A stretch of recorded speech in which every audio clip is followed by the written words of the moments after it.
लातूर जिल्ह्यातील रेणापूर हे ठिकाण रेणुका मातेच्या मंदिरामुळे प्रसिद्ध आहे। हे माहूरगडच्या देवीचे ठाण मानले जाते।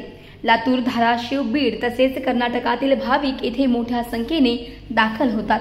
पुढील 10 दिवस महाराष्ट्र, कर्नाटक, आंध्र प्रदेश आणि तेलंगणामधून मोठ्या संख्येने भाविकांची गर्दी या ठिकाणी होत असते। 10 दिवस विविध कार्यक्रम या ठिकाणी पार पडतात। आराध्य दैवत असणाऱ्या रेणापूर येथील रेणुका मातेच्या शारदीय नवरात्र महोत्सवाचा आज सोमवारी प्रारंभ झाला। देवस्थानचे परिसिद्ध अध्यक्ष तहसीलदारांच्या हस्ते घटस्थापना करण्यात आली।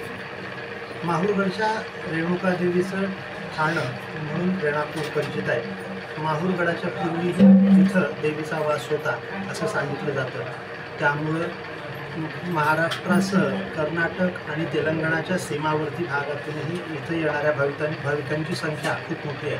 विशेष म्हणजे रेणापूरच्या देवीच्या मंदिरासमोर एक दीपमाळ असून साधारणपणे 40 फूट उंचीचा हा मनोरा जमिनीलगत 32 फूट व्यासाचा आहे आणि ही इमारत पूर्णतः भरली असली तरी कोणीही सामान्य व्यक्तीनं हलवली तर ती पूर्ण बुडापासून हलते। हे रेणापूरचं वैशिष्ट्य असून रेणुका मातेचा चमत्कार म्हणून ओळखलं जातं। नवरात्राच्या 10 दिवसामध्ये इथं दररोज विविध धार्मिक कार्यक्रम असतात।